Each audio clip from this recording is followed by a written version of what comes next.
Southern Avenue রাস্তাটা বরাবরই ভীষণ প্রিয় কাবেরীর। এমনি দিনের থেকে মেঘলা দিনে এই রাস্তার রূপটা যেন আলাদাই হয়ে ওঠে, অনেকটা দার্জিলিংয়ের ঘুমের মতো।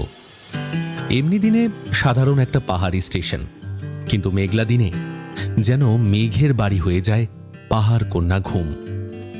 আদরের সাদার্ন এভিনিউ যেন ঠিক তেমনই, একদম বালিশ ভেজা কান্নার মতো চিৎকার করে লোক জানানো নয়, বাথরুমে জলের ট্যাপ খুলে দিয়ে আছাড় খেয়ে ভেঙে পড়াও নয়।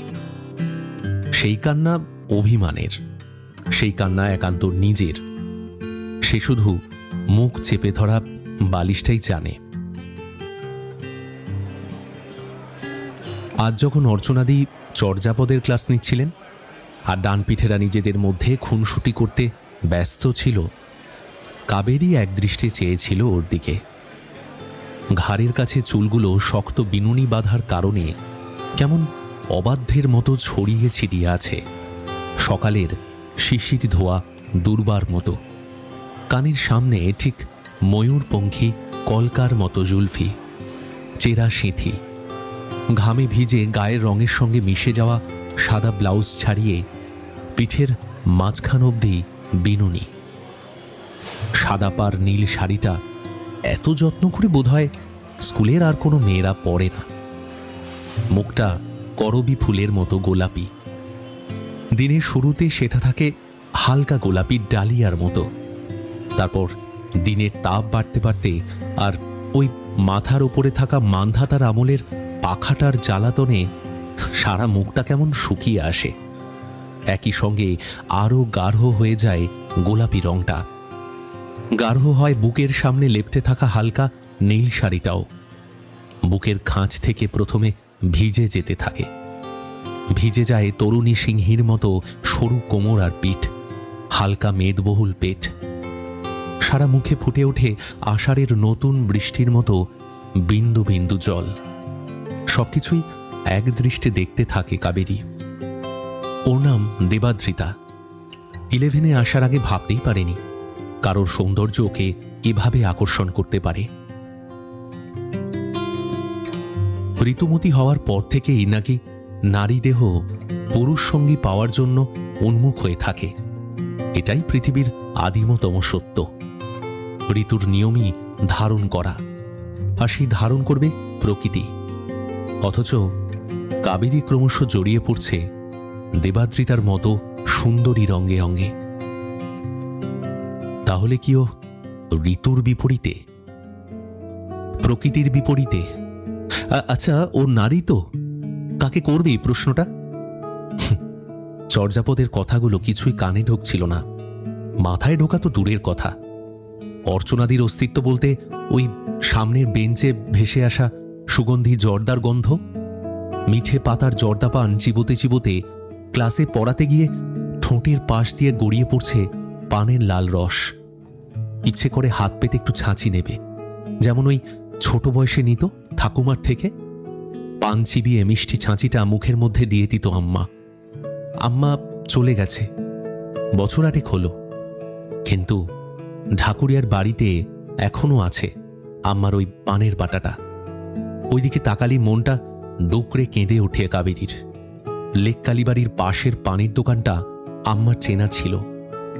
রবীন্দ্র সরোবরে আম্মার সাথে ঘুরতে এলে ওই পানের দোকানে যাওয়াটা যেন একটা অলিখিত নিয়ম ছিল। অর্চনাদিকে দেখলেই যেন আম্মার মুখটাই ভেসে ওঠে কাবেরীর চোখে।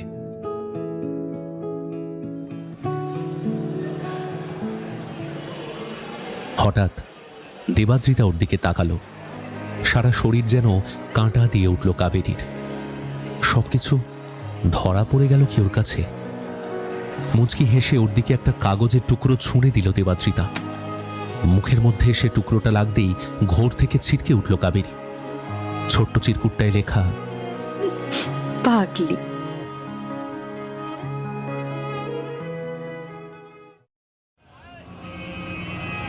সেলিমপুরের মোড়ে ছেলেগুলো যখন ওর দিকে উপসী কুকুরের মতো তাকায়, তখন কোনো দিন এরকম অনুভূতি হয়নি কাবেরীর। আচ্ছা, ওদের মধ্যে কি একটাও এমন ছেলে ছিল না যাকে কোনো মেয়ের ভালো লাগতে পারে? নিশ্চয়ই ছিল না, বা কে জানে। থাকলেও থাকতে পারে, কিন্তু ওরা কোনোদিন বুকের ভিতরে জায়গা করতে পারেনি কাবেরীর।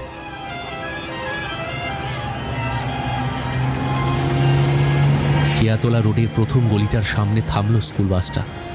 অন্বেষা নামবে। ওই তো ছাতা মাথায় দাঁড়িয়ে আছেন ওদের বাড়ির কৃষ্ণাদি। ফুটপাতের সামনে এমনিতেই আবছায়া অন্ধকার, আর বিপরীতে লেকের জলে সাদা আলপনা দিচ্ছে অঝোরে বৃষ্টি। বাস থেকে এখনই নেমে যেতে ইচ্ছে করছিল, যাতে বৃষ্টির জলের সঙ্গে মিশে যায় গাল বেয়ে নেমে আসা জলের ধারা। কেউ যেন জানতে না পারে। পদ্মপুকুরের জলের মতোই তোলপাড় চলছে ওর মনের মধ্যে। মন মন চল না, আজকে বৃষ্টির মতো কাঁদি। অপরাধী সব নিঃশ্বাস যেন বাষ্প হয়ে ছোটে। আকাশের গায়ে মেঘ হয়ে তারা মাথার চাদর হোক, অঝোর ধারায় ভেজাবে আমায়, বন্ধ থাকবে চোখ। ভয়ঙ্কর এই বিকেলের পরে রাত হবে আহ্লাদি। এই মন মন চল না, আজকে রাস্তায় নেমে কাঁদি।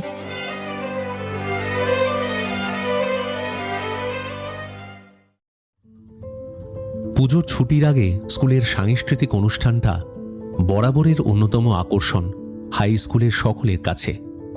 ক্লাস 8 থেকে কাবেরী নৃত্যনাট্যের দায়িত্ব সামলে এসেছে, কিন্তু এবারটায় আর সেভাবে মন বসাতে পারছে না রিহার্সালে। সাপমোচন কাবেরীর কাছে খুব কঠিন কিছু নয়, কিন্তু কমলিকার অঙ্গভঙ্গিতে দেবাদ্রিতাকে দেখে নিজেকে সামলে রাখতে পারছে না। ও নিজে অরুণেশ্বর করছে। বড় বিস্ময় লাগি গানটার সময়ে যখন দেবাদ্রিতা ওকে পূর্ণ আলিঙ্গন করছে, নিজেকে তখন সামলে রাখতে পারছে না কাবেরী। সেদিন রিহার্সাল শেষ করতে প্রায় 5:30 বেজে গেল। কাবেরী ওয়াশরুমে গেল, যেন স্বর্গ থেকে বিরহ বেদনা সঙ্গে করে নিয়ে এসেছে অরুণেশ্বর। যৌবনে তার তাপ উতলে প্রবল হয়ে উঠেছে। চোখে মুখে উন্মাদের মতো জল দিচ্ছে কাবেরী। কারোর কাছে কিছু ধরা পড়তে দেওয়া যাবে না। হাত আর পায়ের তালু জ্বালা করছে উত্তেজনায়। মনে হচ্ছে এখনই উন্মত্ত বাঘিনীর মতো ঝাঁপিয়ে পড়তে দেবাদ্রিতার উপরে। নিজের মুখটা দেখতেও যেন ভয় লাগছে।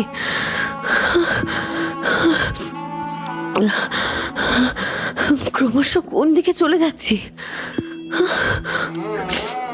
কি করে মুখ দেখাবো সব জানাজানি হলে? পৃথিবীর কেউ নেই যে আমার মনের অবস্থা বুঝতে পারবে। হঠাৎ ওয়াশরুমের দরজাটা খুলে গেল। দরজাটা ধরে কি অদ্ভুতভাবে দাঁড়িয়ে আছে দেবাদ্রিতা। নিজের স্নায়ুর উপর যত কর্তৃত্ব আছে সব কিছু দিয়ে নিজেকে লুকোনোর চেষ্টা করছে কাবেরী, কিন্তু এ কি? নিজের ঠোঁটটাকে 3টে দাঁতে কামড়ে ওর দিকে এগিয়ে আসছে দেবাদ্রিতা। কি যেন একটা অদ্ভুত ইঙ্গিত আছে ওর চোখ দুটোতে। আর কি করে সম্ভব নিজেকে ধরে রাখা? ওর দিকে এগোতে এগোতে এই শাড়ির প্লিটে আটকে থাকা কাঁটাটা খুলে নিল দেবাদ্রিতা। কি অসম্ভব লাস্যময় দেখাচ্ছে ওকে এই মুহূর্তে। বুকের থেকে শাড়িটা নেমে এসেছে বেশ খানিকটা। কাবেরীর পক্ষে আর নিজেকে সামলে রাখা সম্ভব হচ্ছে না। নিজের অসহ্যতা লুকোনোর জন্য দেবাদ্রিতার থেকে মুখ সরিয়ে নিল বেসিনের দিকে, আর ঠিক তখনই দেবাদ্রিতা পিছন থেকে জাপটে জড়িয়ে ধরল ওকে। দেবাদ্রিতার নরম শরীরটা ওকে মৃদু ধাক্কা দিচ্ছে পিছন থেকে। বুকটা ওঠানামা করছে। ওর কোমরে এখন দেবাদ্রিতার হাত, আর নরম ঠোঁট দুটো ঠিক ঘাড়ের কাছে এনে কোনো অনির্দেশের কাহিনী যেন লিখে চলেছে। এটা এটা তুই কি করছিস দেবী? কাবেরীর চোখ দুটো বন্ধ, উত্তেজনায় তীর তীর করে কাঁপছে ঠোঁট দুটো। বারবার ইচ্ছে করছে সামনের দিকে ঘুরে দেবীকেও একই রকম আদরে ভরিয়ে দিতে, তবুও জোর করে নিজেকে ধরে রেখেছে কাবেরী। আমাকে আমাকে ছেড়ে দে না দেবী। ওর গলায় যেন অনিচ্ছার আকুতি। এই শালা লেবু, তুই কি চাস আমি জানি না, তাই না? হ্যাঁ, কি খুঁজে বেড়াস আমার মধ্যে আমি দেখতে পাই না? এই তোরা তো ভয় কিসের রে? জোর করে কাবেরীকে নিজের দিকে ঘুরিয়ে নিল দেবাদ্রিতা। মিশে গেল দুটো ঠোঁটের মাঝে। ফল্গু যখন নিজের মতো বালির নিচে প্লাবন চেপে সাগরে গড়িয়ে চলে, বৃষ্টি তখন পিঠের উপর টাপুর টুপুর আদর করে প্রেমের গল্প বলে। আজ ফল্গুর জলের ধারা ছুটছে কোনো কারণ ছাড়া, প্রকৃতিও যেন ছন্ন ছাড়া নিজের আগুনে জ্বলে। অলকানন্দা মিশে গেছে আজ মন্দাকিনীর জলে। হঠাৎ দরজায় জোরে জোরে শব্দ হলো। নিজেকে সামলে নিয়ে ছিটকে উঠল দেবাদ্রিতা। শাড়িটা আগের মতো টান টান করে ঠিক করে কাবেরীর কপালে একটা হালকা চুমু খেয়ে সেখান থেকে চলে গেল দেবাদ্রিতা। একা ওয়াশরুমে বেসিনের কলটা খুলে ঝরঝর করে কেঁদে ফেলল কাবেরী। কেন আমাকে এরকম করে জড়িয়ে দিচ্ছিস? কেন? আমি আটকাতে পারছি না তোকে, আমি আটকাতে পারছি না।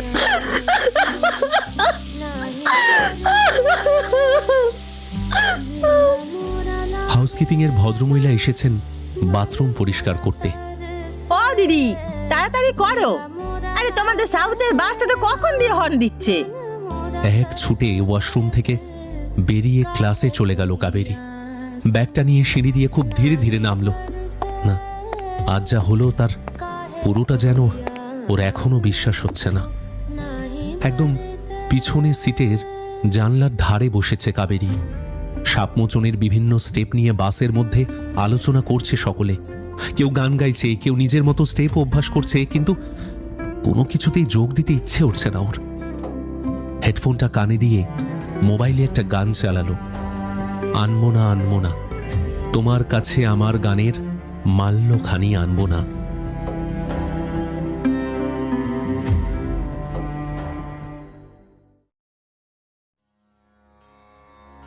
অপরাজিতা রঙের বেনারসিতে শ্রাবণের মেঘের মতো লাগছে দেবাদ্রিতাকে।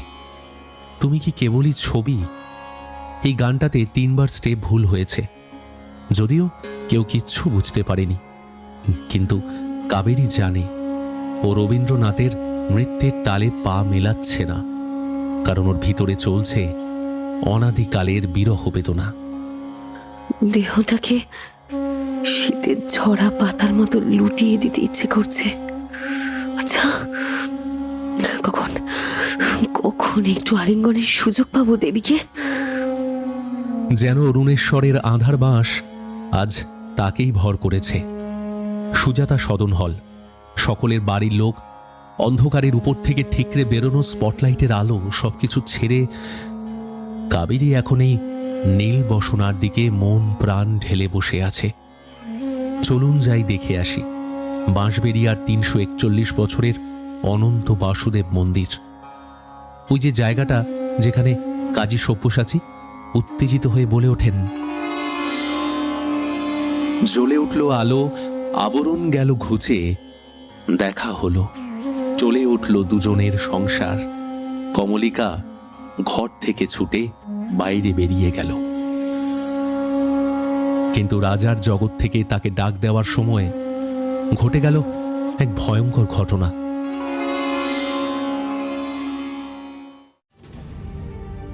মাথা ঘুরে মঞ্চের মাঝখানে লুটিয়ে পড়ল কাবেরী। দর্শকদের মধ্যে হইচই পড়ে গেল। মঞ্চের মধ্যে চলে এসেছে ব্যাকস্টেজের অনেকেই, কিন্তু এখনো কারোর অডিওটা বন্ধ করার কথা মনে হয়নি। সেখানে এখনো হেমন্ত মুখোপাধ্যায়ের কণ্ঠে বাজছে, আজও বকুলো আপনো হারা হায় রে। আর কেউ জানে না, সবাই যখন মুখের মধ্যে জলের ছিটে দিচ্ছে, সামান্য খোলা কাবেরীর চোখ। ও তাকিয়ে আছে নীলবসনা দেবীর দিকে। সেকেন্ড উইংসের পাশে দাঁড়িয়ে বিরক্তিতে চোখ বুজে আছে দেবাদ্রিতা। চোখ থেকে জল গড়িয়ে পড়ছে কাবেরীর, কিন্তু কেউ বুঝবে না, কারণ এমনি এখন সারা মুখে জল। আইলাইনার, চন্দন, রং সমস্ত মিলেমিশে একাকার। একবার যদি দেবীর ঠোঁটটা চেপে ধরে আমার ঠোঁটের মাঝে, যদি ওর জিভের ক্লোরোমিন্টের গন্ধটা একবারও পেতাম, আবার উঠে দাঁড়াতে পারতাম। ব্যাকগ্রাউন্ডের অডিওটা এখনো বাজছে। মিলন পিয়াসী মোর কথা রাখো, কথা রাখো।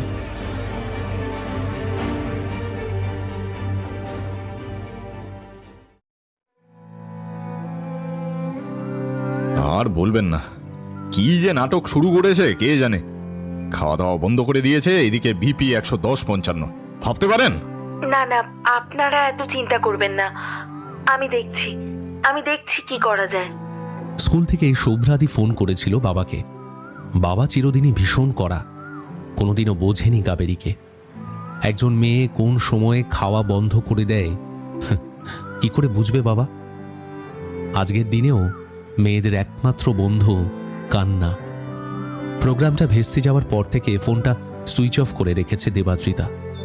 উন্মাদের মতো ফোন করছে কাবেরী, কিছুতেই পাচ্ছে না। আসলে ও যে সবাইকে এভাবে বিপাকে ফেলবে তা কি ও নিজে জানতো? দেবী কেন রাগ করছে আমার উপর? একবার ফোনটা অন কর দেবী, দেবী একবার অন কর। হঠাৎ ফেসবুকে একটা ফ্রেন্ড রিকোয়েস্ট এলো। শুভ্র নীল অধিকারী, সেলিমপুরে বাড়ি। হ্যাঁ, ছেলেটাকে চেনে কাবেরী। হিস্ট্রি টিউশনে একসঙ্গে পড়তো, ভীষণ মেধাবী ছেলে। সে সময় অনেক কথা হতো ছেলেটির সাথে। আরে ফেসবুকটা ফ্রিজ হয়ে গেল কেন? উফ, কল আসছে। কে ফোন করছে? হ্যাঁ, কে ফোন করছে? দেবী? উত্তেজনায় চিৎকার করতে ইচ্ছে করছিল কাবেরীর। তার বদলে ঝরঝর করে কাঁদতে শুরু করলো। দেবী, দেবী তুই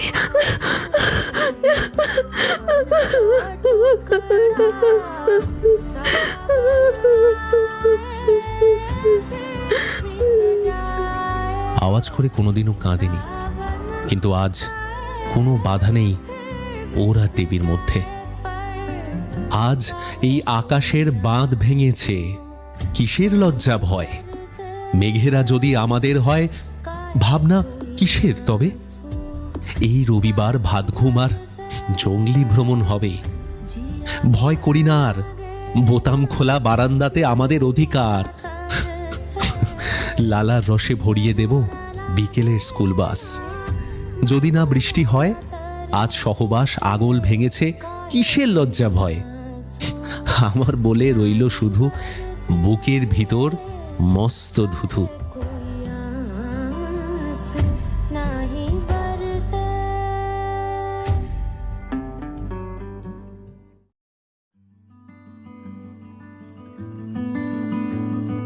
রবিবার সকাল থেকে ভীষণ ব্যস্ত কাবেরী। আজ দেবী আসবে। এমনিতেই কখনোই ও রান্নাঘরে ঢোকে না, কিন্তু আজকের ব্যাপার সম্পূর্ণ আলাদা। আজ নিজের হাতে দেবীর ফেভারিট চিলি চিকেন রান্না করছে কাবেরী। ফ্রাইড রাইসটা অবশ্য মা করবে, কারণ ওটা এখনো খুব ভালো করে করতে পারে না। হ্যাঁ, আজ দেবীকে একেবারে চমকে দিতে হবে। এমন কিছু করতে হবে যেটা দেবী ভাবতেই পারবে না। কি করব? হ্যাঁ, ফুল দিয়ে সাজাবো পুরো বাড়িটা, মানে আমার নিজের প্রিয় ফুল জুঁই আর দেবীর রজনীগন্ধা। আচ্ছা, দুটো ফুল দিয়ে ঢেকে দেবো 3টে ঘর। বাবা মা বকবে না তো? মানে বলবে না তো যে এত বাড়াবাড়ির কি দরকার? যদিও বাবা আজকে থাকবে না, তো যাবে মনোহর আঙ্কেলদের বাড়ি। মা তো দুপুরে টিভি নিয়ে পড়বে।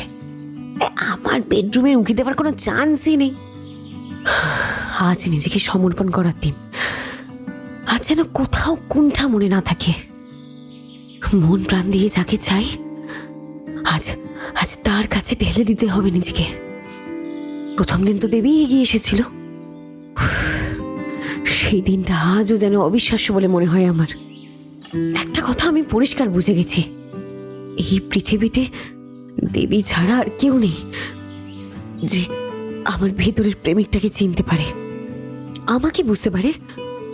আজও আমি নিজেকে লুকিয়ে রেখেছি সকলের কাছে, কিন্তু কেন কেন আমার নিজের লিঙ্গ বেছে নেওয়ার স্বাধীনতা থাকবে না?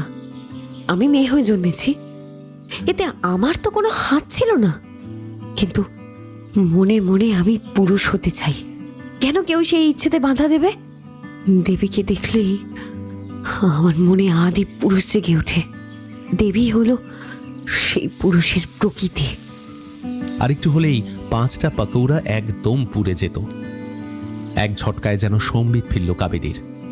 পাকৌড়াগুলো 2-3 বার উল্টে তুলে নিল। এরে যাক, পড়িনি। পকোড়া ভাজা শেষ, এবার গ্রেভি বানানো 2 মিনিটের ব্যাপার। চিলি চিকেনটা নামিয়ে স্কুটি বের করতে নিচে নামছে কাবেরী। লেক মার্কেট যাবে ফুল আনতে। মা, কিচেন খালি, তুমি রাইসটা একটু বসিয়ে দাও তো। হরিণীর মতো লাফাতে লাফাতে সিঁড়ি দিয়ে নেমে স্কুটি বের করল। লেক মার্কেট গিয়ে মোটা গোছের জুঁইয়ের মালা আর রজনীগন্ধার 1 ডজন স্টিক কিনে স্কুটি স্ট্যান্ড করে আবার ঘরে ফিরে এলো। সব মিলিয়ে সময় লাগলো মোট 50 মিনিট। মা চিৎকার করে উঠল, তুই কি লম্পঝম্প শুরু করেছিস বলতো? প্রেশারটা তো এখনো লো নাকি? ও তুমি বুঝবে না মা। তৃপ্তির হাসি কাবেরীর মুখে। আজ একটুও ক্লান্তি নেই ওর। এখনো অনেকটা সময় হাতে আছে। 1:30টায় আসবে দেবী। এখন তো মোটে 11:30। তাড়াতাড়ি 3টে ঘর একেবারে সাজিয়ে ফেলতে হবে।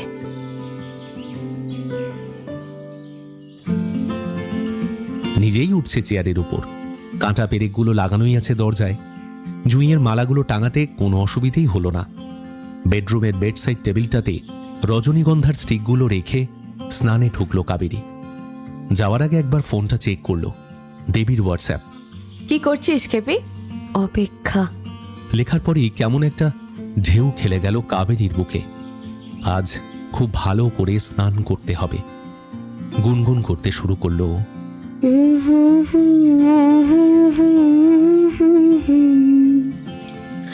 যখন প্রথম ধরেছে কলি আমার মল্লিকা বনে, যখন প্রথম ধরেছে কলি আমার মল্লিকা বনে।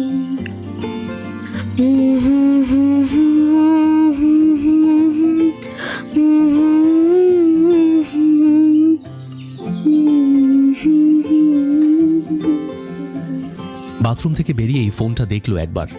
নিশ্চয়ই ঠাকুরিয়া এসে বাড়ি গোলাবে দেবী। যদিও আসতে এখনো বেশ কিছুটা দেরি আছে। উফ, সময়টা কিছুতেই কাটছে না কেন? হঠাৎ কলিং বেলটা বেজে উঠল। তখনও চুলগুলো ভিজে। দরজা খুলেই চমকে উঠল কাবেরী। সৌরনীল? যাক, একেবারেই চিনতে পেরেছো। গত 3 দিন ধরে মেসেঞ্জারে মেসেজ করছি, সিন করছো না কেন? প্রয়োজন মনে করিনি। নিজেকে কি মনে করো বলো তো তুমি? আমার সঙ্গে সম্পূর্ণ অচেনার মতো ব্যবহার করছো, কি ব্যাপারটা কি? কি পরিচয় তোমার সঙ্গে আমার? টিউশন ক্লাসে একসঙ্গে পড়তাম, আর কিছু? আর কিচ্ছু নয় কাবেরী, তুমি বোঝোনি প্রথম দিন থেকে আমি। সেটা সম্ভব নয় সৌরনীল, কোনোভাবেই সম্ভব নয়। কেন সম্ভব নয়? এত ভ্যানিটি কেন তোমার? আমি তো। বেরিয়ে যাও, এই মুহূর্তে বেরিয়ে যাও আমার বাড়ি থেকে। একটাও কথা না বলে মাথা নিচু করে পিছনে ফিরল সৌরনীল। এগিয়ে গেল দরজার দিকে। শোনো, ঘাড় ঘোরালো সৌরনীল। যাওয়ার আগে উত্তর না দেওয়ার কারণটা জেনে যাও। এখনো এক দৃষ্টে তাকিয়ে আছে সৌরনীল। দেখো, আমি আর 5 জন মেন মতো নর্মাল নই। আমি একজন ট্রিবেড, একজন লেসবিয়ান। সেই মুহূর্তে ঘরের মধ্যে যদি বজ্রপাত হতো অনেক স্বাভাবিক লাগতো সৌরনীলের, কিন্তু এটা কি শুনল? আর একটাও কথা না বলে দরজা দিয়ে বাইরে বেরিয়ে এলো। এর ঠিক 15 মিনিটের মধ্যে ঘরে ঢুকলো দেবী। দেবীকে দেখে ঠিক যতটা হাসি ফুটে ওঠা উচিত ছিল কাবেরীর মুখে, না ততটা যেন ফুটে উঠল না। আর সেটা দেখেই দেবী ঘরে ঢুকেই জাপটে জড়িয়ে ধরল কাবেরীকে। হ্যাঁ রে মামুন, একটু আগে কে এসেছিল? দেবীকে দেখেই আনন্দে চমকে উঠলেন কাবেরীর মা। আরে দেবী রানী যে চলে এসেছো? যাক বাবা, এবার আমি একটু শান্তি পেলাম। কতবার যে আমাকে 2টো আঙুল নেড়ে নেড়ে একটা আঙুল বেছে নিতে বলেছে তার ঠিক নেই। মা বলো তো, আসবে কি আসবে না? উফ! হ্যাঁ হ্যাঁ রে মামুন, এই একটু আগে কে বেল বাজালো? নির্দ্বিধায় মিথ্যে বলল কাবেরী। ও কিছু নয় মা, কাগজওয়ালা এসেছিল। সারা ঘর দেখে তো দেবাদ্রিতার চক্ষু স্থির। সারা ঘর জুঁই ফুলে সাজানো। অদ্ভুত লাগছিল ওর। খাওয়ার পরে বিছানায় মিলিয়ে যাওয়ার আগে কাবেরী শুধু বলল, প্রতিটা কাজে প্রমাণ করিস তুই একটা পাগল। সত্যিই পাগল। কতটা পাগল আজ দেবীকে সেটা বুঝিয়ে দেবে ও। ওকে ছুঁড়ে ফেলল বিছানার মধ্যে। এতটাই তারা যে দরজা বন্ধ করতেই ভুলে গেল। দেবীকে উপর করে পিছন থেকে নরম আদরে হাতটা মুচড়ে ধরল। বুকের ওড়না সরে গেছে দেবীর। পিঠে বাঁধা লেজটা খুলে দিল কাবেরী। ততক্ষণে চিত হয়ে গেছে দেবাদ্রিতা। আদরে গলা থেকে বুকের সবটা ভরিয়ে দিচ্ছে কাবেরী। তখনই হঠাৎ দরজা ঠেলে ঘরে ঢুকলেন কাবেরীর মা। আকস্মিক বুকে ছুরি বেঁধার মতো চমকে উঠলেন তিনি। হেই, তোরা এটা কি করছিস? মার গলা শুনে প্রচন্ড ঝাঁকুনিতে ছিটকে উঠল কাবেরী। মুখ থেকে দূরে সরে গেল দেবাদ্রিতা। মা, ছি ছি ছি ছি ছি ছি, আমার ভাবতেই সারা শরীর রিড়ি করছে। একটা মেয়ে হয়ে একটা মেয়ের সঙ্গে। উফ! এই এই, তুই কি আমার পেটে জন্মেছিস নাকি রে? হ্যাঁ, তুই একটা পাপ, এই বংশের পাপ তুই। এ ভগবান, কি করছে ও? হ্যাঁ, এই এই, পেটে থাকতে তুই মরে গেলি না কেন? নিজের মুখ ঢেকে বলতে থাকেন কাবেরীর মা, যেন এখনই পাড়া প্রতিবেশীরা উঁকি মারা শুরু করে দিয়েছে। মা, মা তুমি প্লিজ বাবাকে কিছু বলো না। বাবা আমাকে মেরে ফেলবে। মা, তুমি বাবাকে প্লিজ কিছু বলো না। মা, মা। বালিশে মুখ ঢেকে কেঁদে চলেছে কাবেরী। দেবাদ্রিতা বেশ কিছুক্ষণ হলো চলে গেছে। কাবেরীর বাবা এখনো ফেরেননি বন্ধুর বাড়ি থেকে। জুঁইয়ের মালাগুলো এখনো তীব্র গন্ধ ছড়াচ্ছে সারা ঘরে। তোর মতো মেয়ে বেঁচে থেকে লাভ কি? কেন বাঁচবি তুই? হ্যাঁ বল, আমাদের মারার জন্য না? তোর জন্য কি এখন আমরা দুজন আত্মহত্যা করব? চুলের মুঠি ধরে মেয়েকে বিছানা থেকে তোলেন। টান মেরে ছিঁড়তে থাকেন ঘরের জুঁইয়ের মালাগুলো। ওঠ ওঠ ওঠ, নচ্ছর মেয়ে কোথাকার! ফিল্মি কায়দা হচ্ছে না? ফায়ার ফায়ার খেলা হচ্ছে। হ্যাঁ, যত রাজ্যের নাটক সব শেষ করে দেবো আজকে, সব শেষ করব। মা, বুকের মধ্যে হাত দুটোকে চেপে কাঁদতে থাকে কাবেরী। ঘরের দরজাটা আওয়াজ করে বন্ধ করে ঘর থেকে বেরিয়ে গেলেন কাবেরীর মা। হোয়াটসঅ্যাপে একটা মেসেজ এসেছে, দেবী পাঠিয়েছে। বাই। চোখের সামনে পৃথিবীটা অন্ধকার লাগতে থাকে কাবেরীর। কেন দেবী কেন এমন মেসেজ করলো? আমাকে ভুল বুঝলো দেবী? অস্বাভাবিক এই সম্পর্ক চোখের সামনে দেখলে যে কোনো বাড়ির লোক তো এমনই আচরণ করতো। দেবী কি সেটা বুঝবে না? দেবী দেবী আমাকে ছেড়ে চলে যাবে না তো? সবকিছু ছেড়ে এই একটা ভাবনাই বর্ষার মেঘের মতো কাবেরীর সমস্ত মনটাকে ছেঁকে ধরল। না না, এতটা ভেঙে পড়লে চলবে না।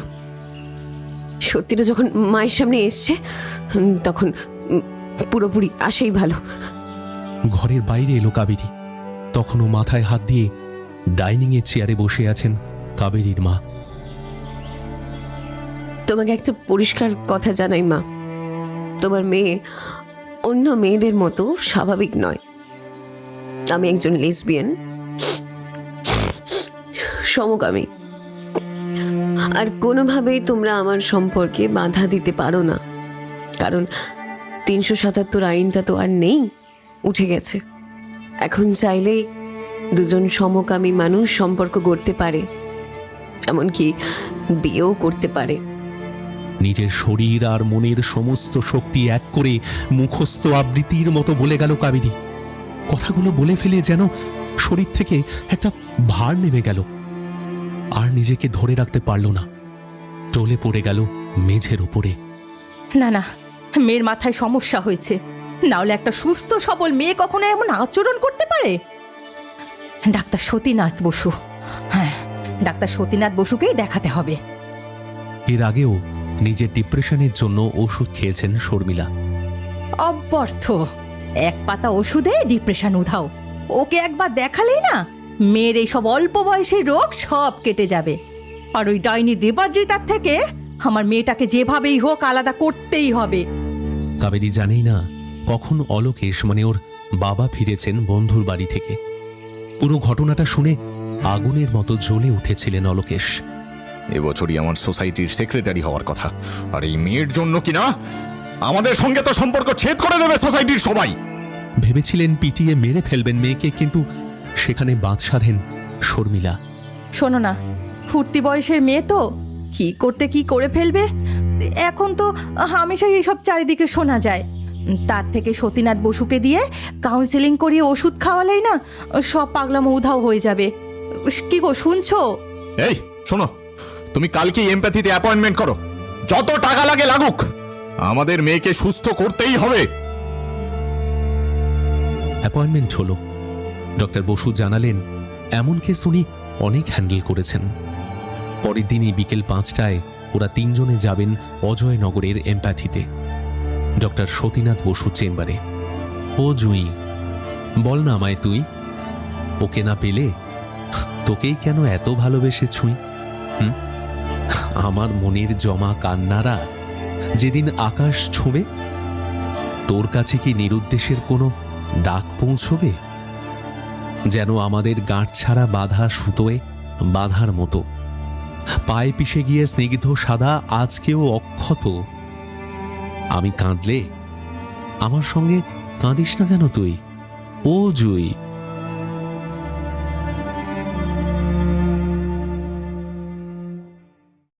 ধীরে ধীরে জ্ঞান ফিরছে কাবেরীর। নার্ভের কড়া ওষুধ দেওয়া হয়েছে, কোমরে 2টো ইঞ্জেকশন দিয়েছে। উঠতেই পারছে না বিছানা থেকে, হাত দুটো ঠকঠক করে কাঁপছে বুড়ো মানুষের মতো। বিছানা থেকে উঠতে গিয়ে আবার বিছানায় টলে পড়ে গেল কাবেরী।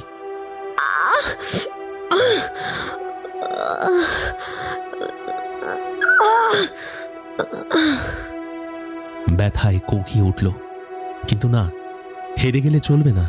দেবীকে ফোন করতে হবে। পরপর 17 বার চেষ্টা করলো, ছোট্ট একটু রিং হয়ে কেটে যাচ্ছে। ফোনটা যাচ্ছে না কেন? তার মানে আমাকে ব্লক করে দিয়েছে দেবী।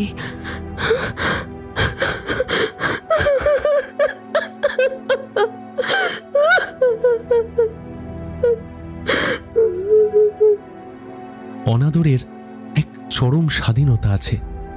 কাবেরী এখন সেই স্বাধীনতাই উপভোগ করছে। ওর সর্দি, গলা ব্যথা বা জ্বর হয়নি যে বাবা মা বারবার এসে আহাহু করবে, বরং তারা এখন অনেক বেশি চিন্তিত তাদের সামাজিক সুরক্ষা নিয়ে। যেন সামাজিক সুরক্ষার যে বীমাটা তারা করিয়েছিলেন আজ থেকে 17 বছর আগে, ম্যাচুরিটির সময়ে সেটা হঠাৎ ল্যাপস করেছে।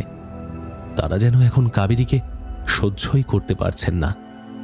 শারীরিক ক্লান্তির জেরে ওর সারাদিন শুয়ে থাকা, দিনের মধ্যে বেশিরভাগ সময় অচেতন থাকা, উঠতে গেলে টলে পড়ে যাওয়া, সমস্তটাই তাদের কাছে অসহ্য এক ন্যাকারমির মতো লাগে। বিশেষ করে অলোকেশের কাছে। ইতিমধ্যেই সোসাইটির অনেকেই তাকে প্রশ্ন করেছেন, মেয়ের কি হয়েছে, বাইরে বেরোচ্ছে না কেন, তারা কেন কমিউনিটিতে আসছেন না, ইত্যাদি ইত্যাদি। নানা কাল্পনিক গল্প খাড়া করে অলোকেশ তাদের মুখ বন্ধ করেছেন, কিন্তু কৌতূহলী চোখগুলো যেন অলোকেশের 4B বিল্ডিংয়ের চারিদিকেই ঘুরে বেড়াচ্ছে। হাউজিংয়ের 2 জন তার সাথে একটা অফিসে চাকরি করেন একসাথে।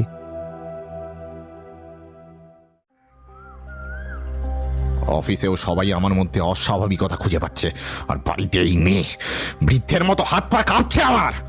সারাদিন শুয়ে রয়েছে, মাঝে মাঝে ইচ্ছা করে বিষ খাইয়ে মেরে ফেলতে। শর্মিলা অবশ্য এতটা ভাবেন না, তার চিন্তা মেয়েকে নিয়েই। মেয়েটার কোনোদিন ভালো হবে না গো। ডাক্তার বসুর ওষুধ খেয়ে তো মেয়ে আরো দিন দিন কাহিল হয়ে পড়ছে। এখন মনে হয় আর কখনো যেন উঠেই দাঁড়াতে পারবে না। দেবাদ্রিতা যে ওর জীবন থেকে দূর হয়েছে তাতে তো আমি খুশি, কিন্তু মেয়েকে যে নিজের করে আর পাচ্ছি না গো। গত 10 দিনে একবারও মেয়েটা মা বলে জড়িয়ে ধরেনি জানো। সকাল সন্ধ্যা সব সময় মা মা করতো। এখন তো নিজের মেয়েকে যেন চিনতেই পারছি না। আর কাবেরী, তার কাছে এখন অখণ্ড অবসর। দেবী তার সঙ্গে আর কথা বলছে না, তবুও ঘুরিয়ে ফিরিয়ে চেষ্টা করে চলেছে দেবীকে ধরার। বারবার একই কথা, এক মুহূর্তেই ব্যস্ত।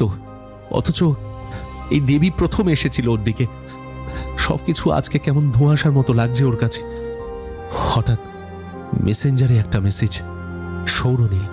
তোমার থেকে অবহেলা পেয়েছি, অথচ কি অপরাধ করেছি বুঝতে পারিনি। তোমার বাড়ির নিচে দাঁড়িয়ে রয়েছি, যদি একবার দেখা করার অনুমতি দাও তাহলে আসতে পারি। কি করা উচিত বুঝতে পারছিল না কাবেরী। এসো, লিখে ফেলল কথাটা প্রায় কিছু না ভেবে। উপরে উঠে এলো সৌরনীল। দরজা খুললেন শর্মিলা। তোমাকে তো ঠিক। আমি সৌরনীল, কাবেরীর সঙ্গে হিস্ট্রি ক্লাসে পড়তাম সনদ স্যারের কাছে। আচ্ছা, ও কি ঘরে আছে? হ্যাঁ হ্যাঁ, এসো এসো বাবা, ভিতরে এসো। সৌরনীলকে দেখে শর্মিলা মনে মনে ভাবলেন, যাক বাবা, মা কালী তাহলে সত্যি আছেন। কালী মামনের বাবাকে দিয়ে কালী বাড়িতে পুজো দিতে পাঠাবো। এই ছেলে যদি মেয়ের মনটা ঘোরাতে পারে। আহা, কি দারুণ দেখতে ছেলেটাকে, ফর্সা টুকটুকে সাহেবের মতো, এক মাথা কোকড়ানো ঝাঁকড়া চুল, ছিপছিপে রোগা মুখটাতে যেন দুষ্টুমিতে টল টল করছে সব সময়। ও নিশ্চয়ই কোনো বড় ঘরের ছেলে হবে। হ্যাঁ, দেখা মাত্র শর্মিলার ভীষণ ভালো লাগে ছেলেটাকে। তা বাবা, তুমি এখন কি পড়ছো? আমি এবার বায়োসায়েন্স নিয়ে আইএসসি দেব। আগের দিনে কাবেরীর ওই ব্যবহারের পর আজ এই আতিথেয়তা বড় অবাক করে সৌরনীলকে। হ্যাঁ বাবা, তুমি এসো, কাবেরী এ ঘরেই আছে। মামুন, এই মামুন, শোন না, দরজাটা খোল, দেখ তোর এক পুরনো বন্ধু এসেছে।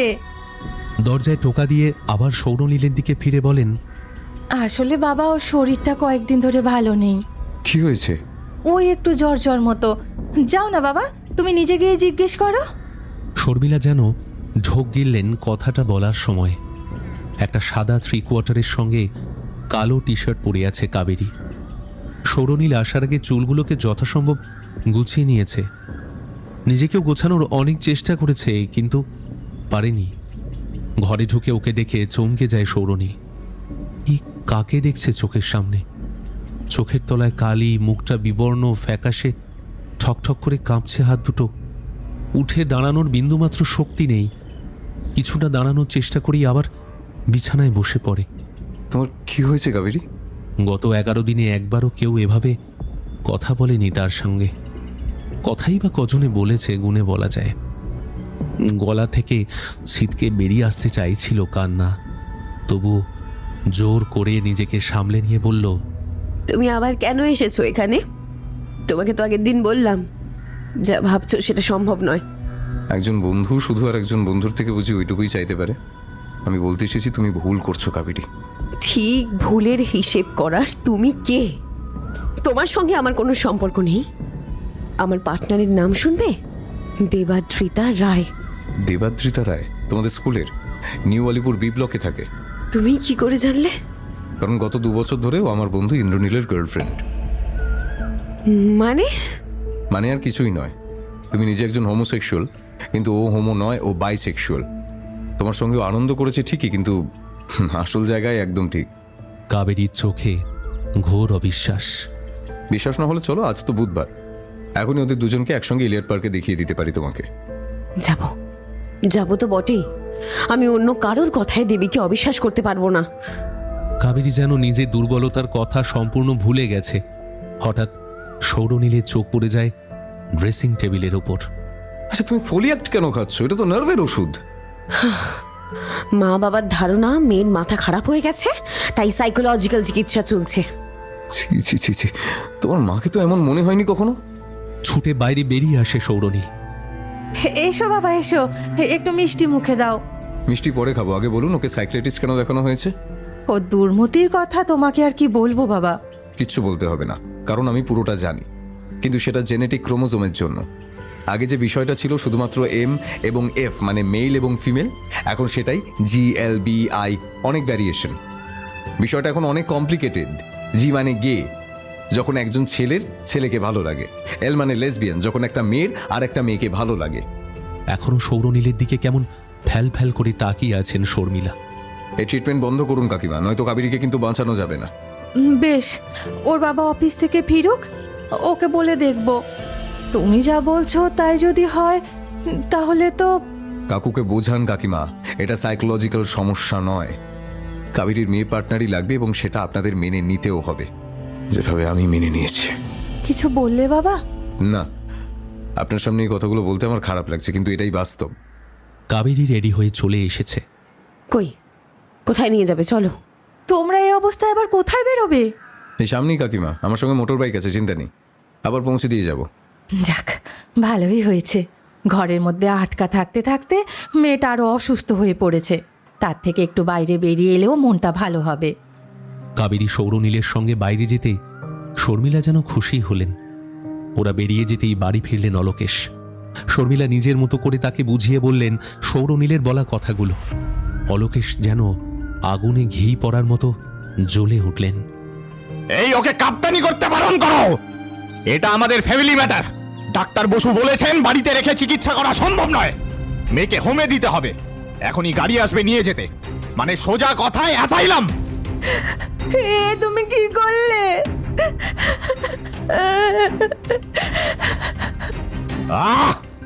নাকি কান্না বন্ধ করো। আমি বাবা, আমি যা করব মেয়ের ভালোর জন্যই।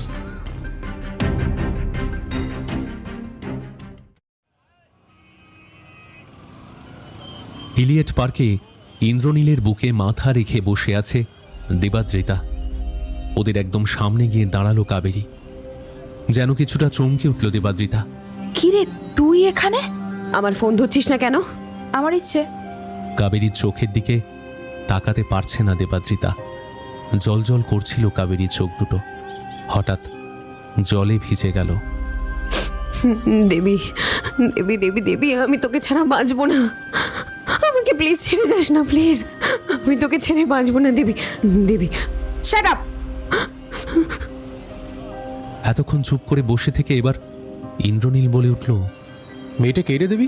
আরে একটা পাগল, ক্লাস 9 থেকে আমার পেছনে পড়ে আছে। একটু সুন্দর দেখতে মেয়ে দেখলেই ছুকছুক করে। দেবীর কথাগুলো বিশ্বাস হচ্ছিল না কাবেরীর। আমি পাগল? পাগল ছাড়া আর কি? ওর চিকিৎসার প্রয়োজন, এক্ষুনি অ্যাসাইলামে দেওয়া প্রয়োজন ওকে। পৃথিবীটাকে লাথি মারতে ইচ্ছে করছিল কাবেরীর। মনে হচ্ছিল পুরো পৃথিবীটা যেন এই মুহূর্তে ফেটে চৌচির হয়ে যাবে। আজকে আকাশ ভেঙে পড়ে যাক, নামুক অস্তরাগ। কি করে মুছবো হৃদয়ের থেকে কলঙ্কের এই দাগ? হাঁটতে হাঁটতে দিগন্ত পার এই বালুতটে ফিরব না আর। ভুলে গেছি আমি কতটুকু কার হৃদয়ের 3টে দাগ। আজ ধরিত্রী ভাগ হয়ে যাক, নামুক অস্তরাগ।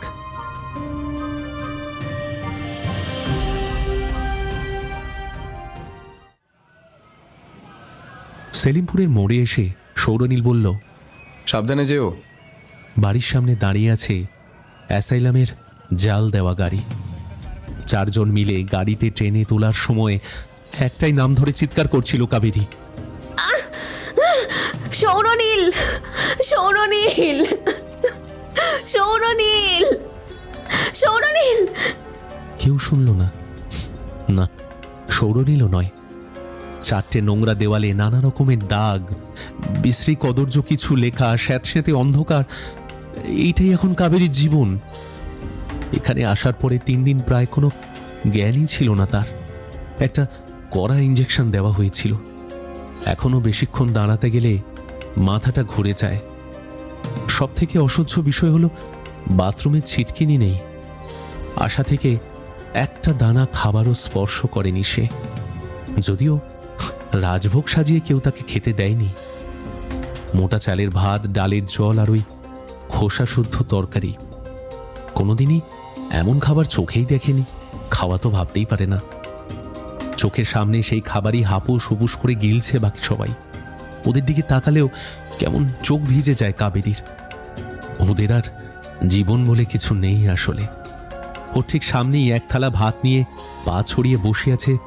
মাঝে মাঝে ওর দিকে আওয়াজ করে হাসছে যে মেয়েটা। উস্কো খুস্কো চুল, পিঠ ছাড়িয়ে নেমে গেছে মাটি পর্যন্ত, শ্যামবর্ণ গায়ের রং। মেয়েটার নাম মুন্নি। নিজের সাথে মেয়েটাকে মেলাতে চেষ্টা করে কাবেরী। আয়না নেই এখানে, হয়তো ওকে দেখতেও এখন ওই মুন্নির মতোই লাগছে। একমাত্র হাওয়া ঢোকে উত্তরের জানলাটা থেকে, যদিও ওখানে বসতে দেয় না ওরা সব সময়। ওই দিনের মধ্যে হয়তো আধ ঘন্টা, তারপর টেনে ভিতরে নিয়ে যায় 2জন বিশাল চেহারার মহিলা। ওর সব ছুকছুকানি নাকি 3 দিনে বের হয়ে যাবে। ওরা টেনে নিয়ে গেল বাথরুমে। সারা বাথরুমে ছড়িয়ে রয়েছে চাপ চাপ রক্ত। ভিতর থেকে পাকিয়ে বমি আসতে শুরু করে কাবেরীর। আরে কিছুতেই এখানে নয়, যেভাবে হোক পালাতেই হবে এখান থেকে। আর কিছুতেই এখানে থাকা যাবে না, কিছুতেই না। বাথরুমের পিছনে একটা দরজা আছে। দুপুরবেলা হোমের সবাই যখন ঘুমিয়ে পড়েছে, আস্তে আস্তে ওই দরজা দিয়ে পেরিয়ে যায় কাবেরী। এক ছুটে পেরিয়ে গেল নোংরা পুকুরের পাড়টা, আর এখানেই বিশাল একটা ভুল করে ফেলল। ভীষণ হাঁপিয়ে গেছিল, তাই বসে পড়েছিল পুকুর ঘাটের আগাছাগুলোর ওপরে। আর তখনই হোমের এক মহিলা গার্ড ওকে দেখে ফেলল। 3 জন মিলে টেনে মারতে মারতে ওকে নিয়ে এলো বিছানায়। 4 জন মিলে চেপে ধরলো হাত পা। ওর পাগলামো নাকি মাত্রা ছাড়িয়ে গিয়েছে। একটা তার গুঁজে দেওয়া হলো মাথাটা পেঁচিয়ে, মুখের মধ্যে গুঁজে দেওয়া হলো স্টিলের একটা পাত। কি ভয়ঙ্কর শখ! একবার ইলেকট্রিক শক খেয়েছিল 3-pin প্লাগের থেকে, কিন্তু যেন সহ্যের বাইরে কাটা মুরগির মতো ছটফট করছে কাবেরী। হঠাৎ সবকিছু স্থির, আর কিছু জানে না, শুধু বুঝতে পারছে মুখ থেকে লালা বেরিয়ে আসছে। সারাদিন একা কাবেরী ঘরটায় বসে থাকেন শর্মিলা। সারা ঘরে ছড়িয়ে ছিটিয়ে আছে মেয়ের জামা, পিঙ্ক কালারের হেলমেট, ড্রেসিং টেবিলে সাজার জিনিস, আর মাকে জড়িয়ে ধরা একটা ছবি। সেটাকেই বুকে চেপে ধরে হাউ হাউ করে কাঁদতে থাকেন শর্মিলা। গো, 2 মাস হয়ে গেল, মেয়েটা ফিরবে তো? আর মা বলে ডাকে নিয়ে একবারও।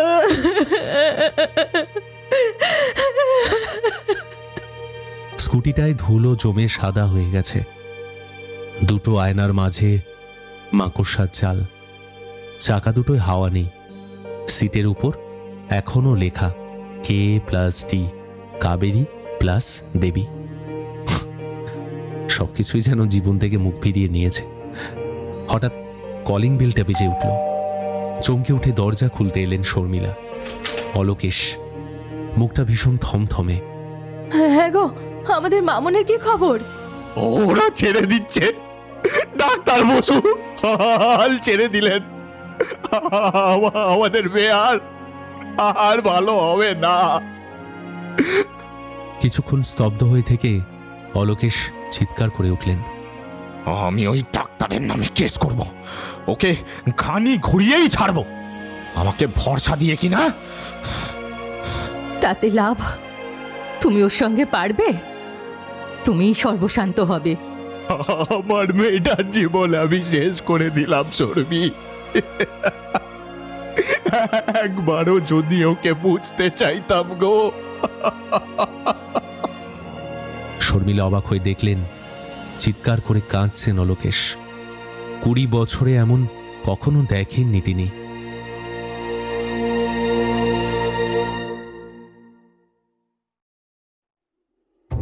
পদ্মপুকুরের পাড়াটা আজ ভীষণ ফাঁকা। নজরুল মঞ্চেও কোনো অনুষ্ঠান নেই। নিস্তব্ধ দুপুর পেরিয়ে বিকেলের দিকে পা বাড়াচ্ছে সময়ে। হাওয়ার শব্দের সঙ্গে মিশে সাদার্ন এভিনিউয়ের গাড়ির আওয়াজগুলো অস্পষ্ট লাগছে। স্যাঁতস্যাঁতে ঠান্ডা একটা দিনে কাকগুলো শুধু জটলা করছে কৃষ্ণচূড়ার ডালে।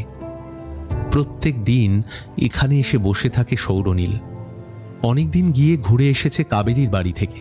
কোথায় আছে এটাও জানাতে রাজি নয় কাবেরীর বাড়ির লোক। যদি ফিরে আসে কাবেরী, যদি আমাকে খুঁজতে খুঁজতে স্কুটি নিয়ে চলে আসে পদ্মপুকুরে, আমাকে যে অপেক্ষা করতেই হবে। আমি যে কথা দিয়েছি সব থেকে কাছের বন্ধুকে। কুকুরগুলো তো চিৎকার করছে কেন? হঠাৎ সৌরনীল দেখল একটা পাগলিকে তাড়া করেছে প্রায় 7-8টা কুকুর। পাগলিটা ছুটছে প্রাণের দায়। ওকে বাঁচানোর জন্যই তাড়াতাড়ি ছুটে গেল সৌরনীল। কাছে গিয়ে পাগলিটার মুখ দেখে আঁতকে উঠল। কাবেরী? কাবেরীর কাঁধ ধরে ধাক্কা দিতে দিতে বলছে সৌরনীল, কাবেরী দেখো, আমি সৌরনীল। কাবেরী!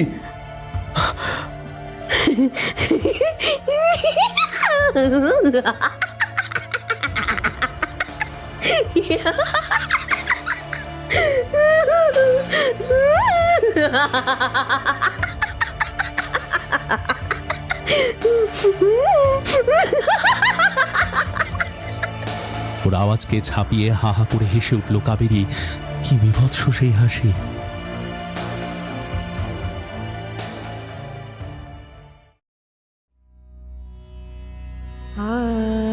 কাঁদিও কাঁদিও আমার মতন করে কাঁদিও, কৃষ্ণ কৃষ্ণ নাম বদনে বলিও। সুন্দর বিরহ মনে হবে কেন, কেন কাঁদে বধূবালা, বনমালী তুমি।